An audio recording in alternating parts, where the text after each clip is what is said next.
Hi everyone, this is my shed that I am presently going to convert into a spider shack, spider shed, spider garage.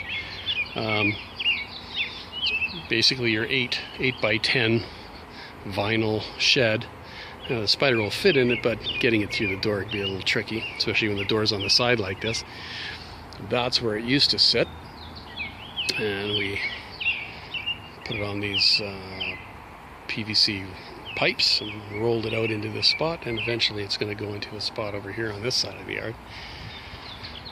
So what I've done so far is I cut out the 2 side panels because the 2 middle panels on their own still isn't wide enough for the width of the machine. So I'm going to go pretty well right to the edge. I think I've left about 5.5 or so inches on each side. So actually about 5. So a 2 by 6, which is actually 5.5 inches, will leave a nice lip for the door to rest up against, and I can even put some foam on there or something to seal the door even better. But once I'm going to build the frame across the top as well. Once I get going a little farther, I'll continue the video and I'll show you my progress. Well, I took the 2 panels out and I connected the 2 ends that I cut off, so I got those all connected back together again. And I'm just going to run a sheet of 3/8 plywood along it for some strength, and then I'll probably use some 1 by 6 or something like that as well to give it a little more strength.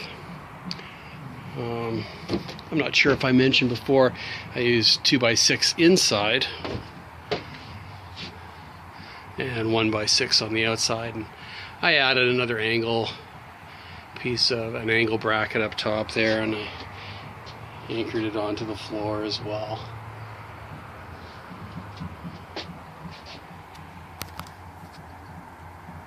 So I've decided, because of the sheer weight of the door, I'm going to cut the plywood in half, and we'll just make it a double door. Well, I've got the first door mostly built. We kind of get an idea what it's going to look like.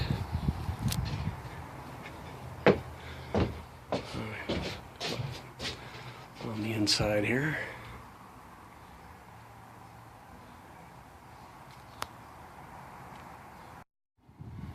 Well, I've got to say, this is the most I've ever used my oscillating tool, and it sure comes in handy for trimming all the plastic you have to trim. To trim these little pieces up top here in the corner. They're part of the way those panels fit in.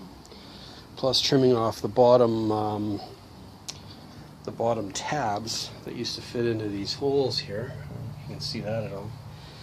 But and even just cleaning up these parts here.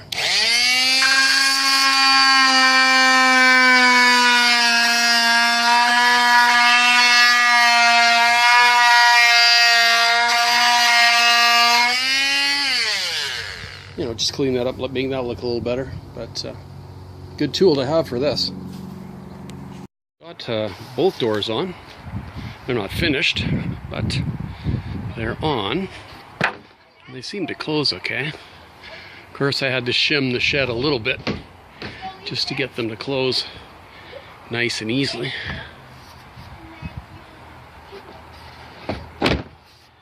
But I think I'll just leave them just like that. I'll paint the trim eventually.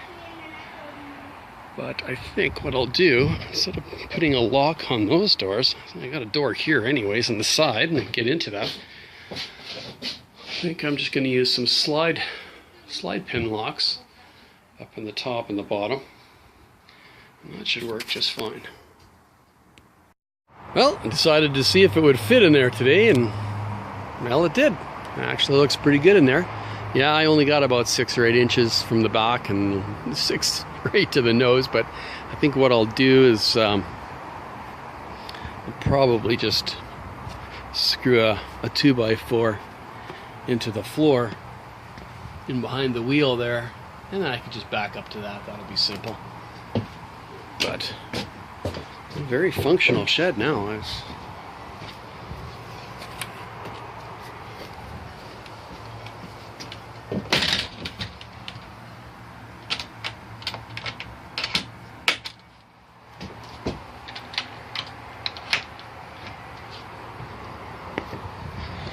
Put a little knob on here, so something to grab onto. Now we're done.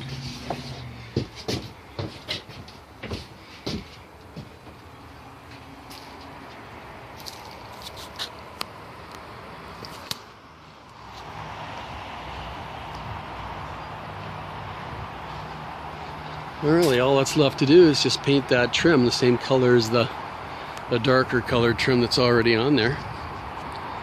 And it should be done. So the Spyder shed is finished. Got that exposed wood painted it. Matches the trim pretty close anyways. Project turned out well.